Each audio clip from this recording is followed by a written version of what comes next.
আসসালামু আলাইকুম প্রিয় দর্শক শ্রোতা। বাংলাদেশের সব মানুষ আয়নাঘর সম্পর্কে জানলেও আলাউদ্দিন জিহাদি এখনো জানেই না বাংলাদেশে আয়নাঘর আছে। শুনুন। তারা বলে খালি আয়না ঘরে ঢুকাইছে। এত আয়নাঘর কই ছিল? কত মানুষ জেল খাটলো, কেউ কইল না আয়নাঘর আছে। আমিও তো জেলে গেছিলাম, আপনারা কি জানেন না? আমিও তো জেলে গেছিলাম, আয়নাঘর আছে এই খবর তো জানতাম না। আমারে নিয়ে জেলে ঢুকাইছে, চিন্তা করলাম আরে এরা গিয়া খালি কোন জায়গায় আয়নাঘর, কই আয়নাঘর? আমি আয়নাঘরই তো খুঁজে পাইলাম না। ইয়া খোদা, কোথায় আছি আমরা? আয়নাঘর কোথায়? আয়নাঘর আছে।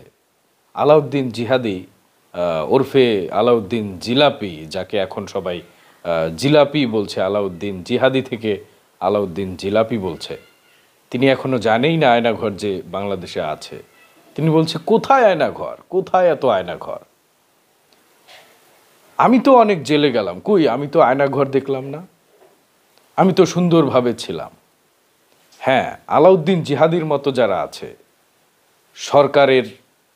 সরকারকে খুশি করে চলে, সরকার যাই করুক তাদেরকে সব সময় খুশি করে, যেভাবে সরকারকে খুশি রেখে নিজের জায়গাকে ধরে রাখা যায়, নিজের স্থানকে ধরে রাখা যায়, সেইভাবেই চলেছে আলাউদ্দিন জিহাদি সহ আলাউদ্দিন যে ওই টাইপের যারা আছে। এজন্য তাদেরকে আয়নাঘরে নেওয়াও হয়নি, তারা জানেও না আয়নাঘর নামে যে কিছু একটা আছে বাংলাদেশ।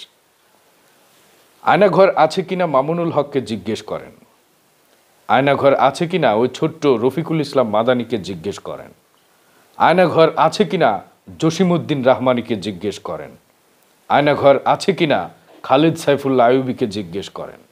আয়নাঘর কি নেই নাকি আছে? আয়নাঘর আছে কিনা ইলিয়াস আলীকে জিজ্ঞেস করেন, আয়নাঘর আছে কিনা মীর কাসেম আলীর ছেলেকে জিজ্ঞেস করেন আয়নাঘর আছে কিনা, হাসিনুর রহমানকে জিজ্ঞেস করেন আয়নাঘর আছে কিনা।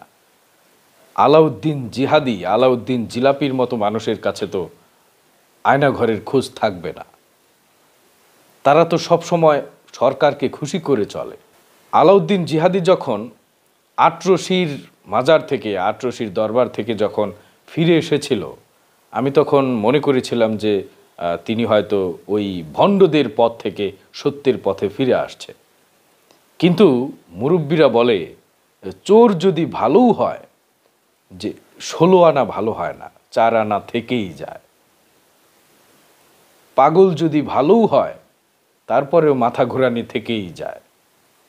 ঠিক ভণ্ড যদি ভালোও হয়, কিছুটা ভণ্ডামি তার ভেতর থেকেই যায়। একবারে ভালো হওয়া সম্ভব নয়। তারপরও আল্লাহ তাআলা যদি তার ভাগ্যে রাখেন, তিনি সত্যের পথে ফিরে আসবেন। কিন্তু এই ধরনের কথা আমরা মানতে পারছি না এই জিলাপিখোরদের কাছ থেকে।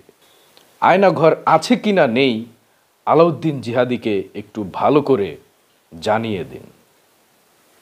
ধন্যবাদ।